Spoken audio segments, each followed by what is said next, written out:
in the stage before closing speech. Yes. So what is that? This space going to get moderated the amazing graphical that we have.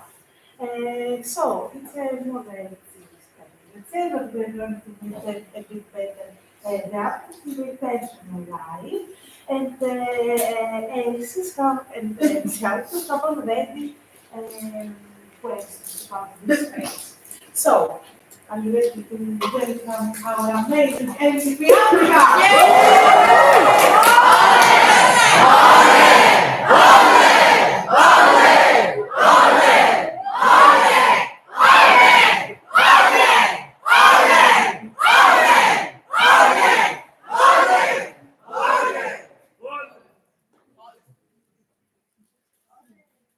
Can I take a picture of them?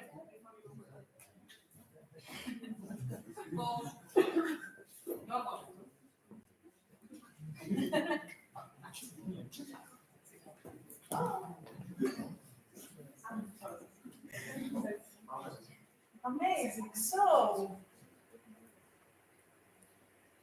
we are going to have a space for you in order to get a little bit better as people, how are you in your daily life, and to learn more things about you, and also for you to be more open with ICT needs.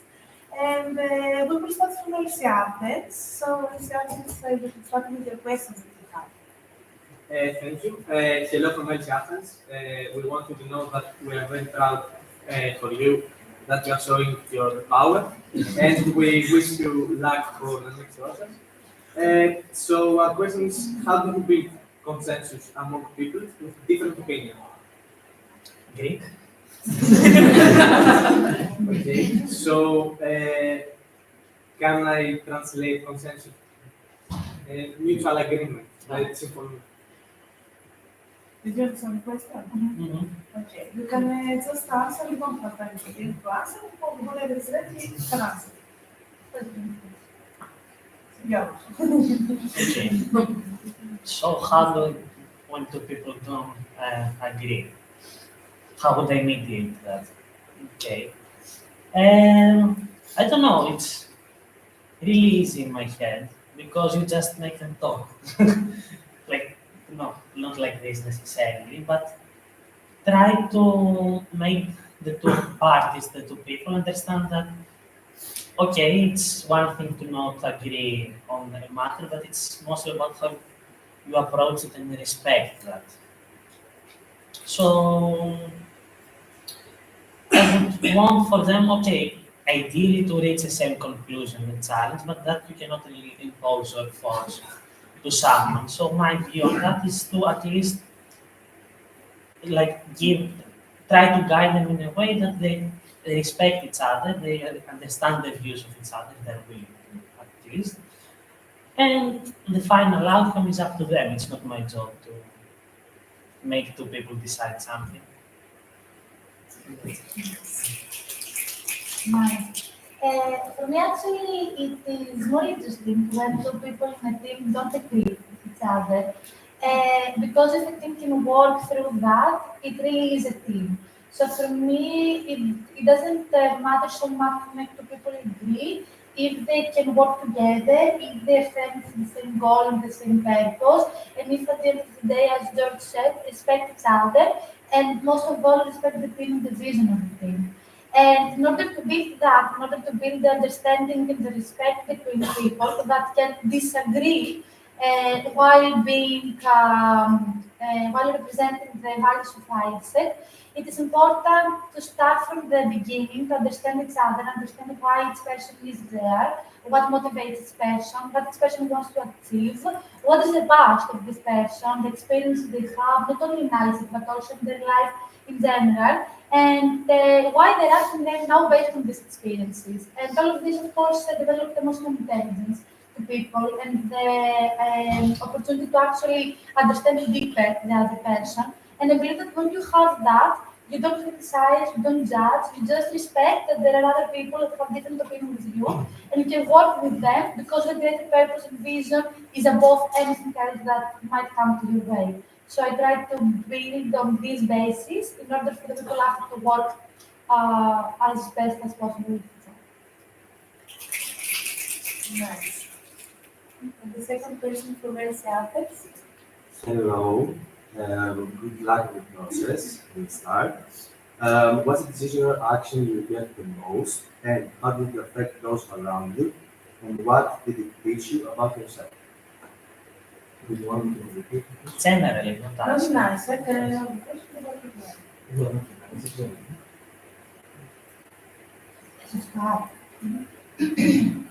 Okay. Generally, as a person, I don't regret because I believe that whatever happens in life happens to teach you something. And this is why I believe that failure is not so real if you turn it into life lessons or lessons that you get for yourself and you grow through them. But if I had to choose something that I would act differently upon, it would be maybe the way and the relationship that I built with my family and my sisters, especially when I went after my teenage years and all this mindset shifting to go through. Because I believe that there was a period that we were not really understanding each other and I was viewing them as enemies. And in the latest years that were also apart in this helps, I believe that I start to realize more things. And also I sacrifice in that. And to showcase all of the things that I represent as a person also to my family, the people that are close to me. So I have to really say that. Yes, I also don't regret it. Because generally when I was 18, I had a really big, mental crisis, a bit what I also talked on the opening, to give more comments like I was really lost on what I want to do, what I felt unjust, like I felt that the universe was playing me, let's say, and was like, why is this happening? Victimizing myself actually, now that I'm thinking about it, but like, why is this happening to me? Why should I have to have 4 or 5 things to deal with at once while my friends don't? And that led to some kind of a regret of those decisions. But for example, that at that time it had to be with the national exams, Panhellenians, that I never had the goal towards. So yes, I never wrote that well, but that led me in its own way to ISEC, like that road. So even though it got really dark at some point, and that for me, that like what I had described may not sound so difficult to some people, but because that led me here, I couldn't be happier to have been in those lows, if it makes sense. So now, so that's why I do regret. I don't like to say regrets because yes, they're teachers, but it would mean that I would want to change something or that I have not accepted something inside of me. And I don't want to have this weight on me anymore. So I don't regret. Nice. Thank you. Let's go to the Facebook page. Hello, Fresh from LCD Designs. Well, we're all extremely proud that we come stepping out for ICT Peace. And our first question is, how do you deal with conflict as a person? Mention an example from your personal life where you dealt with conflict.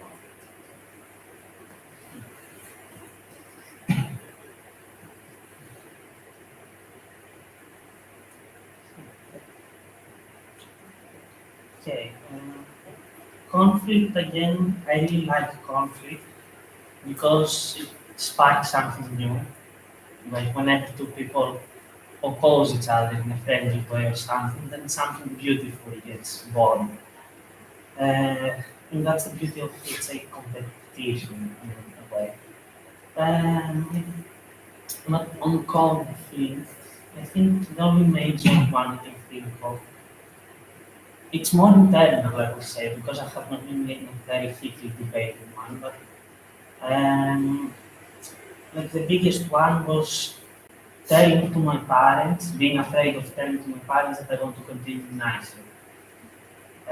Right now, what I should do with that, right? Because, so far at least, I felt that, I was choosing ISEC and that was making me away from my family. Because of studies, because of these kind of things, because they don't get why I choose ISEC. And when I told them, like, I don't know what I want to do, like, should I apply, should I not, like, very recently, like, when the applications opened, one of the main reasons I went to Thessaloniki is to discuss with my parents about it. And it was a big step because I would never do it. I would just announce it to them that, hey, I wanted to do this, but I felt that I needed to discuss it with them.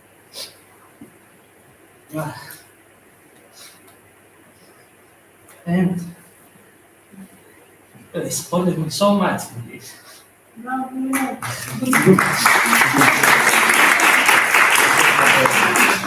I never expected it. Like, yesterday was not okay, the pressure. And I called my dad. Like, I had the relationship with my dad, like, okay. Like, the relationship was replenished emotions. And I felt that I needed to talk to him. So, yes.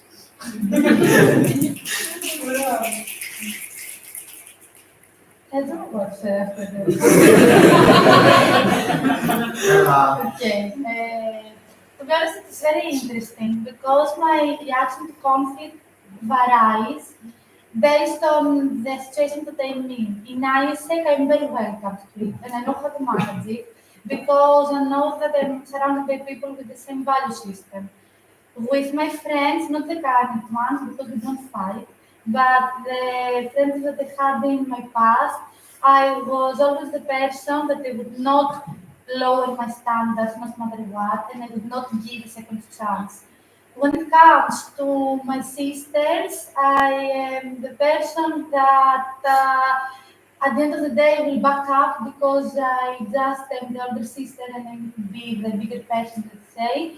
And then when it comes to my parents, opposite to George, I believe that I'm still very armored towards how I manage conflict. And most of the times I end up not processing and expressing my emotions in the way that I can be understood and I can communicate effectively. Whereas this is progressing year after year. To be honest, I don't have a recent example from my personal life in a conflict because most of the times, as I told you, I avoid it when it comes to my family. But if I had to choose one, I would say with my middle sister, when we were still living together, we were two very different, opposite personalities, if you see us with each other. And just existing in the same room was infuriating for both of us. At that moment, I backed up or I didn't say everything that I wanted to, but processing after, I realized that everything comes from a very specific factor and experiences that each one of us has in their lives, and I am in the position to understand this person even if he doesn't understand me, or at least I was feeling that way, because I have the capacity right now and the skills and the understanding to do so. And processing it after years, it becomes really better and better. So, The second question from Hello from 23 once more. We are very proud of you. And we are sending you more than good luck. And thank you for answering so much honestly. The last question from us is what was a life-changing moment that defined you in your life?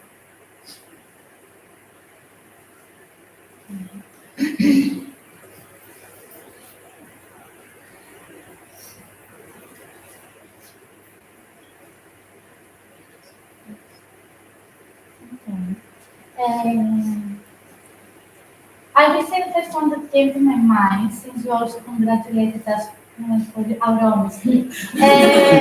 Yes, I also wrote some applications for those that read it. And I believe it was when my grandma died, when I was 16, 17, because it was a very sudden moment and it really changed who I am as a person. Because I came to a position that I had to manage a big loss and I had to fill my life with anxiety and stress for a big period of time. And because of that, I believe that I started hiding my emotions and the way that I approach other people because I wanted to be the person that brings joy, but in a situation that is not joyful at all, it's very hard, as you can understand. And I believe that because I didn't process things as I could, which I'm not blaming myself because I was very young, but looking back to it, this happened. Was very life changing to how I dealt with relationships and people after in my life. And looking back to it now, I believe that a lot of parts of my personality, until I started working on myself, were coming from that specific fact and situation in my life. So I would say that. Generally, for who I am as a person, it's what I also mentioned in opening, it is my journey. And I think I like the people that were now back then, when I was a member, they have a lot to say. It was like they have lived because I have a 4-hour PPT about it. Yes, but to explain it a bit more, it's really the moment that changed me as a person because when it was quarantine 2020, like I had originally gone to Patras for university because I had didn't have hardship, nothing.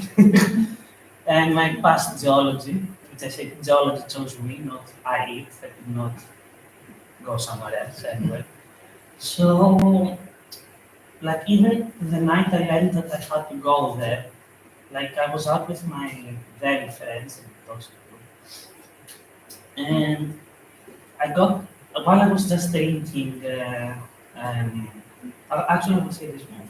While I was just drinking, 6th of October 2019, 2020, I wasn't drinking more than usual, though then I was drinking a lot.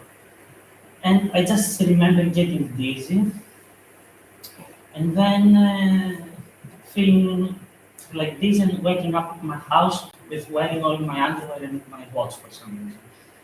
And I was trying to think like what happened, and I realized that I had blacked out. I'm like, oh fuck, like what did I do? What did I say? And I just remember screaming at some point. I just fell in love. This is the only thing I remember. Um, and I was like, okay, I don't want to wake up because what will my parents say to me? And again, it was the first moment ever in my life. Second was recently. But they just asked me if I was okay.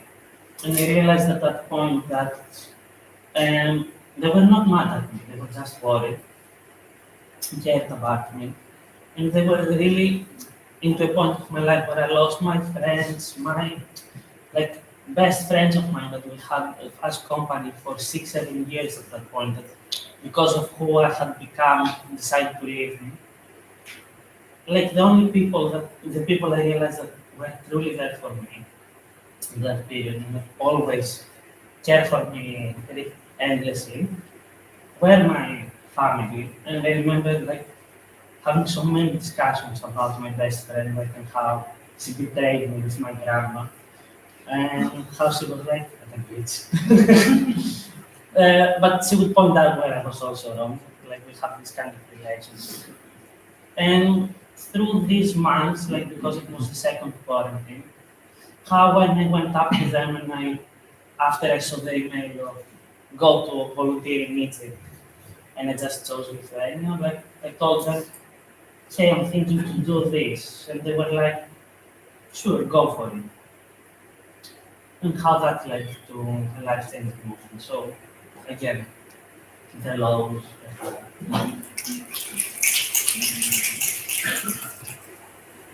Amazing. So we can go with the sequence on the side. So, good luck for all outside as well. You're very proud for stepping up for the second. Our question is, what was the most challenging period of your life? How did you overcome it? And how did you develop through it?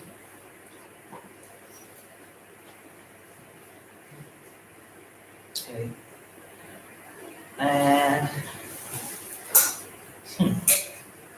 the personal fact is me crying about it. I think it was the period of when I was not elected for a oath. And I talked a lot about it, but it was just difficult to exist in a situation where something you love and something you fight for and something that you still believe that you see it not going okay and how that affects you and how corrupted your brain can come from that. But you fight it the same way as you do anything in life, but something that I chose in life is to put your trust to the people you believe in.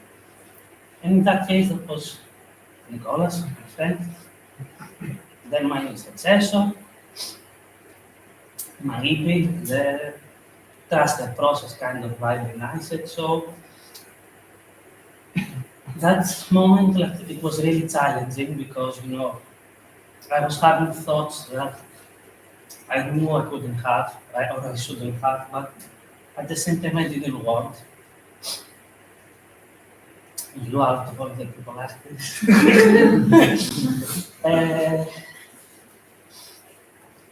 But as I told a bit before, it's one way to feel it's about something, one by how you choose to act. Because yes, I felt sick, but I didn't want to act like that. And no one deserved that. So by putting how I overcame, is like by putting the trust in the people, by doing everything you can for them, it all turns out well in the end. You find it works.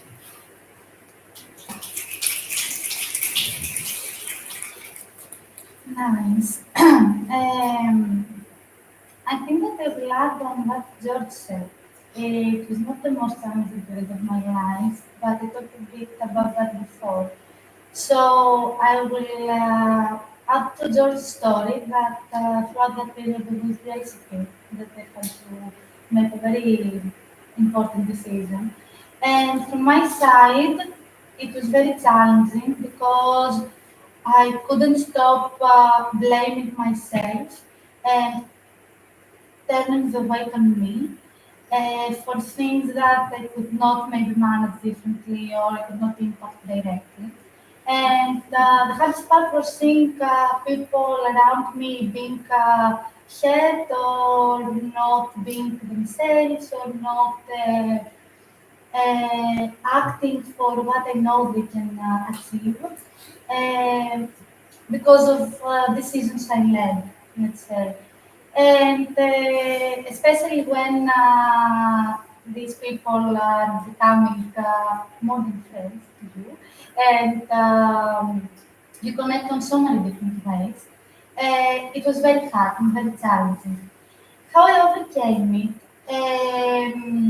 after a lot of blaming to myself and talks with people and trying to see the parts that I could or couldn't do, I realized that leadership requires taking decisions that are hard, that you're not sure of. As Penny was saying, in correctly, dilemmas that sometimes are not so clear what you should do and how you should act. And I realized that if I am the leader that I say I am, then I can also overcome this. And I decided to open up, to talk about it, to see the beauty that these decisions left behind, rather than what way I put on me, and actually work on myself and understand why I'm feeling that way, instead of blaming my actions. Because I tend to other people and how other people feel in order to not feel what I feel. But I believe that this was a big life lesson to stop doing that. Okay. And the second person who wants to Hello, gentlemen. I'm very proud of you. And the second question is, what is your passion in life? Ah,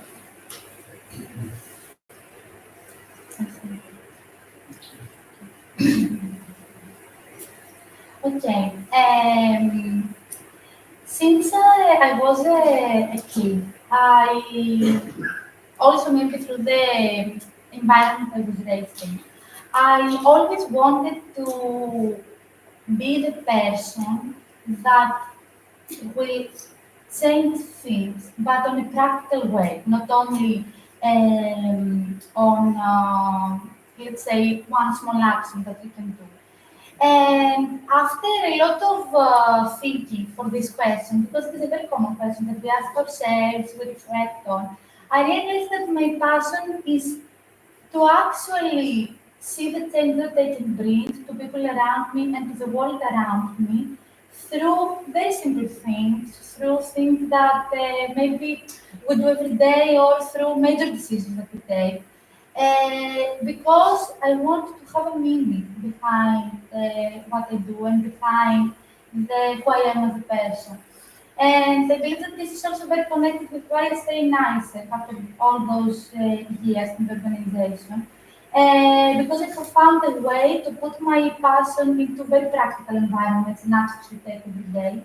And to be able to see every day even more people that get affected through it and get affected through me, and of course, me through them. So I think that I would say this.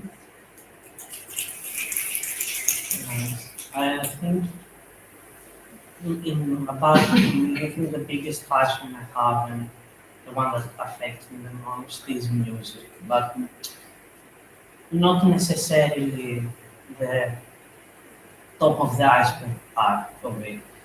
It's how I choose to view the world. Like the best concert you have all ever been to or want to go. I'm sure even the most heavy metal concert, like they will have songs that they will scream, and you will see at some point 65-year-old men with beards doing a ballad and be like, thank you, and like these kind of things. And that's how I see life. Like for something to be truly amazing, it has to have its highs and its lows. And what music taught me.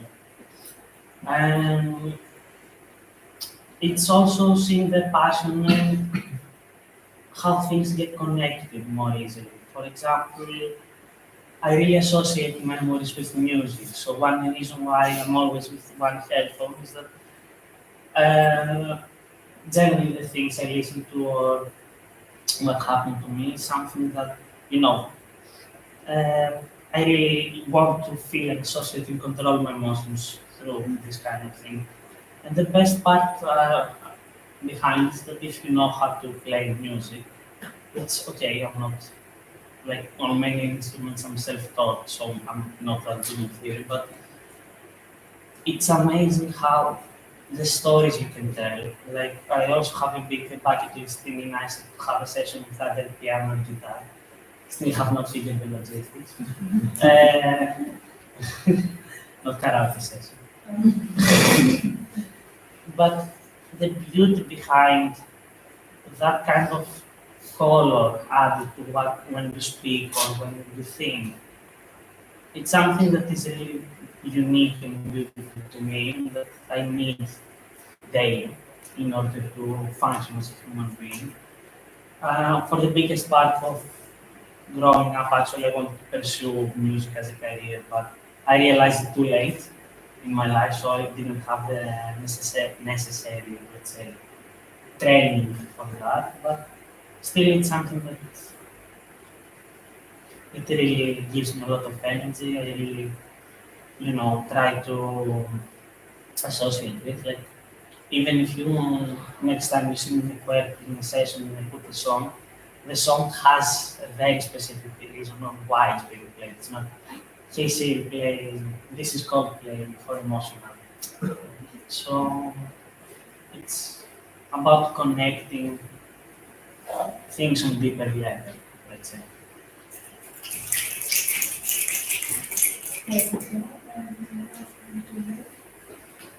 Okay, agora começa o é, what which will be like the rest of the process. We will very proud of you.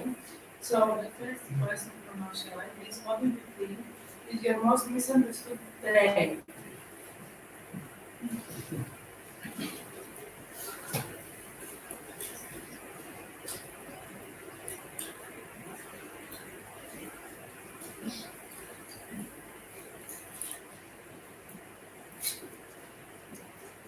And the one thing I was getting always feedback from, especially in Italy, was how I don't open up about my negative side.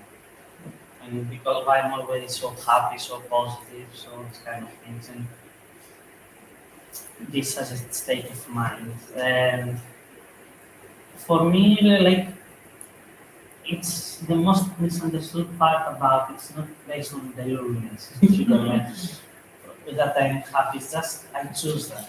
Like, things are not always well, or like things can get hard, but when I was focusing on that in my life, it wasn't going well. So I just choose to see the beauty in things, to stay positive, even if sometimes it's very hard, to trust in people, even if sometimes you don't have something to trust, like it is, something that you can really hold on. Because what world is that if I start to not do that?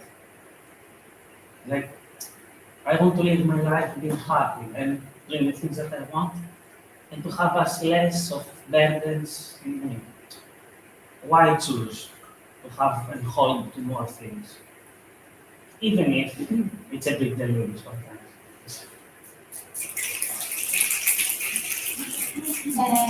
For me, I believe it would be the lack of empathy. I've gotten it, don't laugh. It's not empathetic of you to laugh. See, I'm funny. Yes, I have gotten it as a feedback, especially in my early IESEC career, because in reality, I believe that I'm a very empathetic person.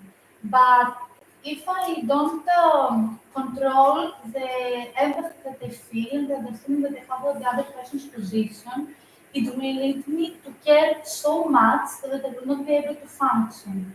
So it's not that I don't care, it's not that I don't mind of emotions, it's not that I'm not feeling emotions, it's the fact that I'm managing the emotions and what the other person is feeling in order to actually be able to overcome a situation or reach to our goal or understand better each other or whatever the purpose is, let's say. It is true that I'm not really good in emotional situations. If you cry in front of me, I don't know how to manage you, but I can give you a hug. But for sure, I understand and I empathize.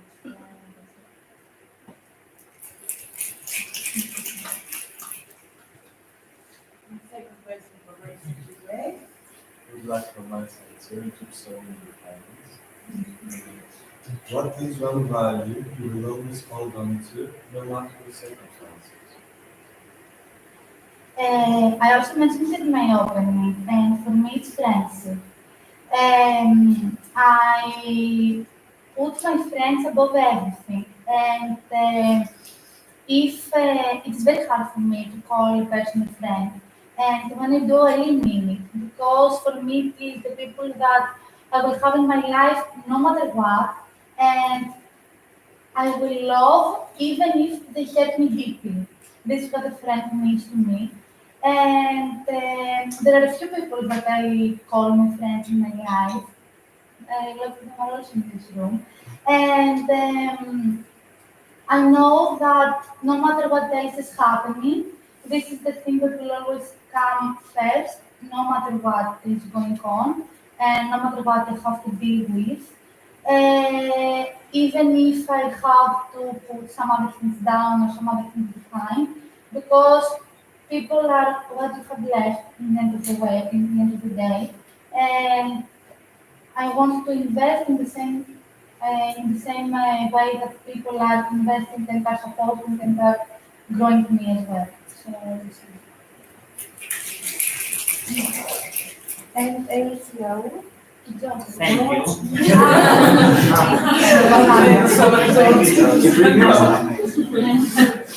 Okay, standing up for yourself.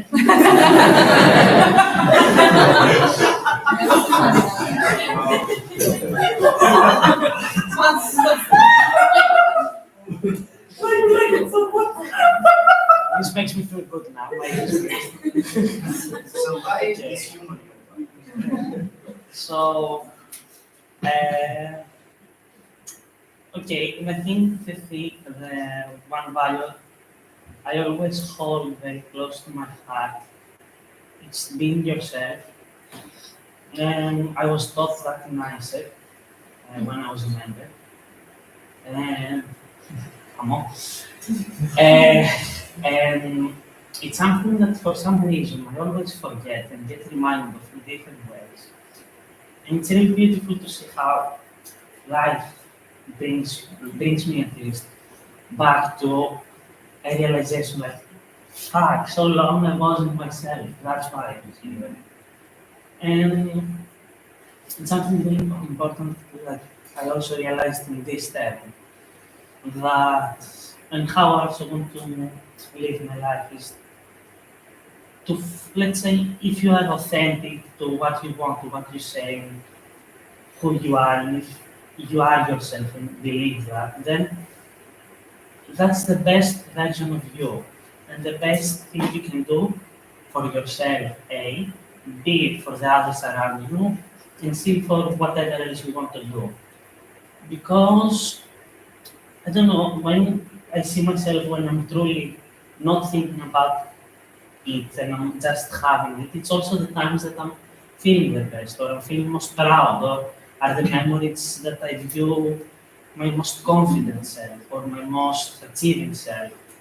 And it's something that I really don't want to lose as a core, as a heart, because I like to be guided by this, to follow your heart, take it where your path, where it tells you. And that's it. Like there's no right or wrong way to do things. The point is to do them as you want. And it's a lot more difficult than it sounds.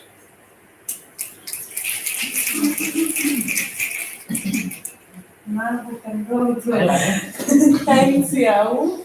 Sure. Best of luck and also work from outside as well. I would like to ask you, what is the characteristic of the other applicant that you admire and you would like to show to others?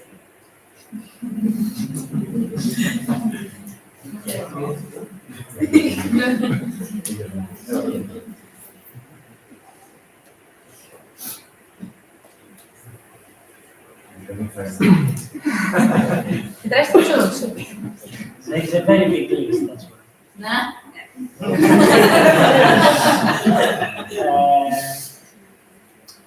No, like, the why I cannot say something necessarily is that I think that's why we're also together.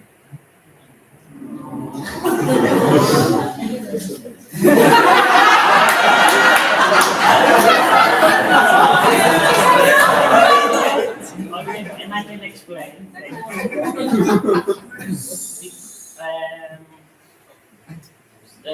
Okay, I'm saying it seriously because I don't think I cannot find one because there are a lot of things I admire and I like when they give me energy and all this kind of thing.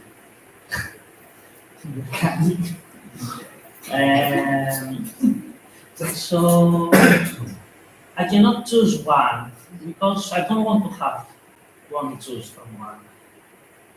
I don't know if I answered, but yes.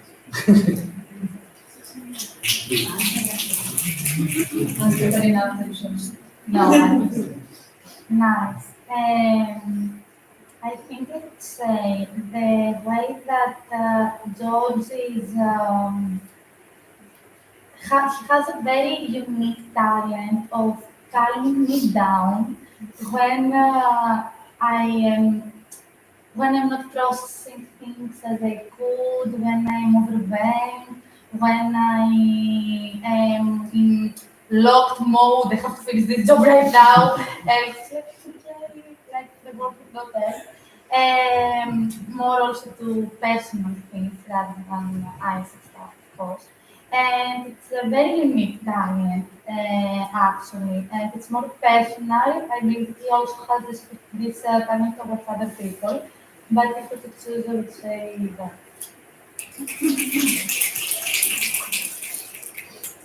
Yes. Welcome to the most profitable world outside the family.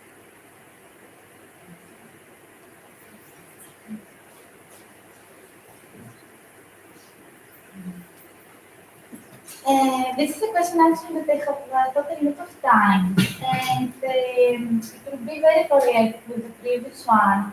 But I'm actually mostly proud about the friends that I have in my life, because I truly believe that the people that you have around you also show the person that you are and what you represent as a person.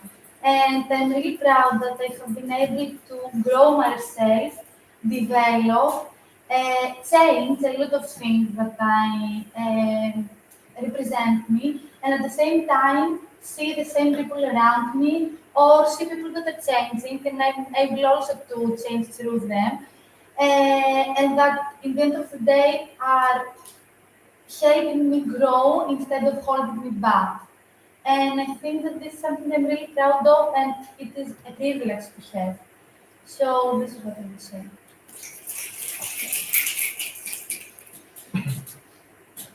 For me, it would be, again, to what I was saying the last few questions, following my heart. It's not something easy to do always. Like, there are consequences to that. For example, to take decisions like that, that your parents will not agree, that short term may not be good for you, or I don't have to sacrifice, like the investment, if you will, that I've made in this kind of field. And to be honest, it has ISEC inside of it, but I'm just proud of where I am today. And the way or my journey here, because I feel that for what I had to go through, which again, for me it was very difficult for someone that not do it. Like, I really think I could have been a very bad, not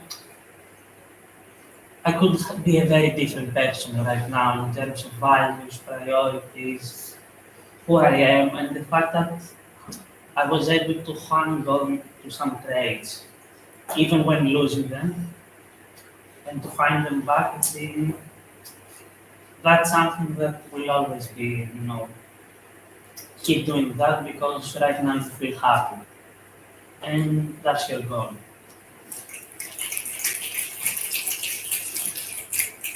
Another question for Melissa. Okay, so we'd like to emphasize and just really proud of you and wish you best of luck for the rest of the process. So the question is, which was one moment that you felt that you were not acting based on your core values and how did you overcome?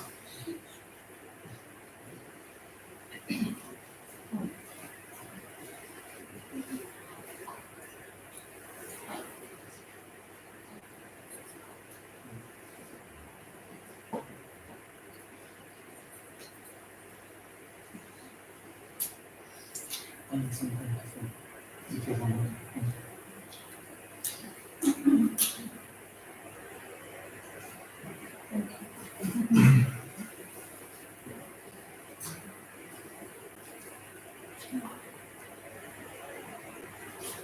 Okay.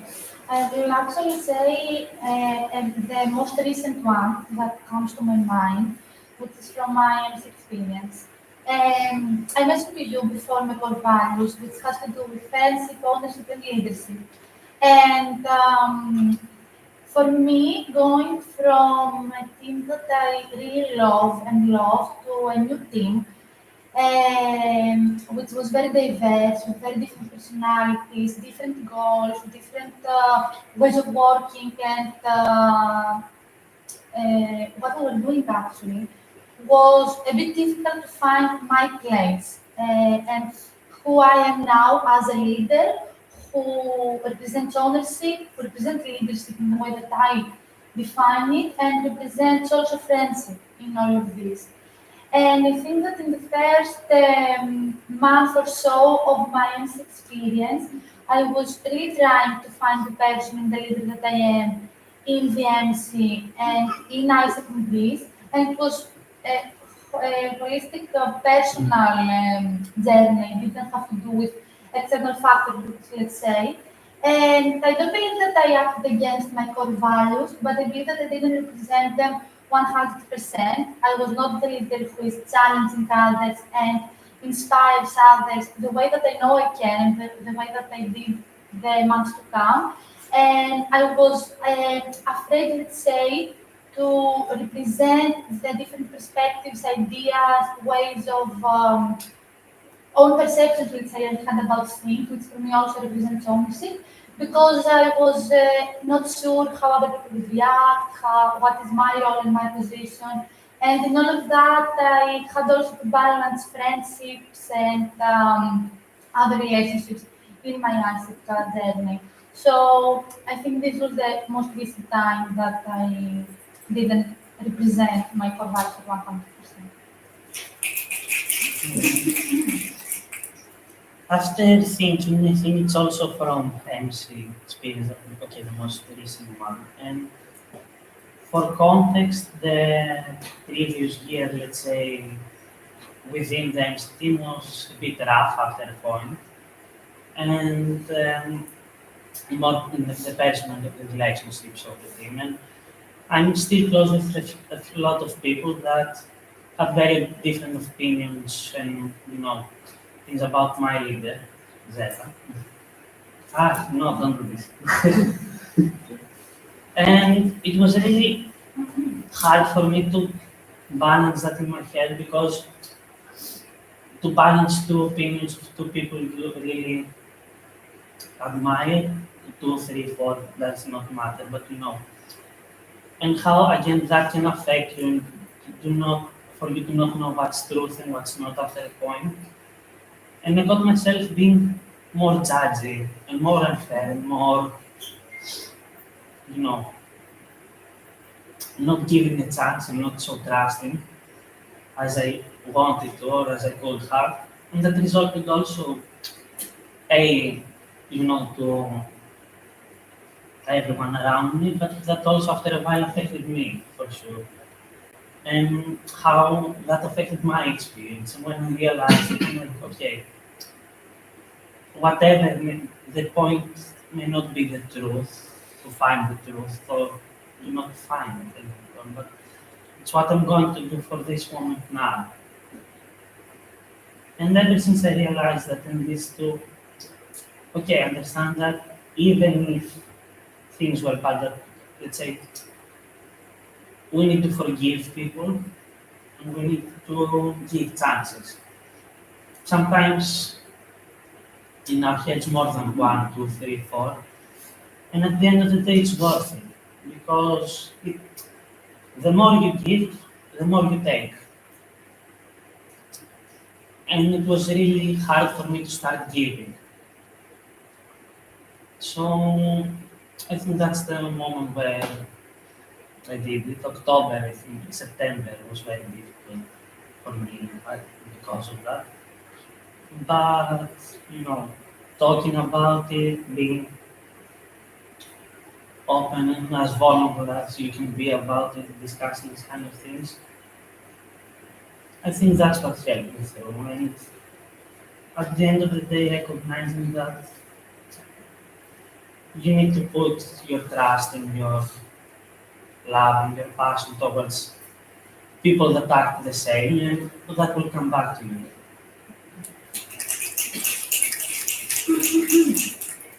Nice. So thank you for being honest with us. I think we get to know a bit better the applicants. And yes, I really admire you of how proud, how honest you are with us. And okay, now we have closing. Okay, so now it's the final stage of closing speeches. So go out with your lunch, not to take any stress, and to come back for your final messages. Ole! Ole! Ole!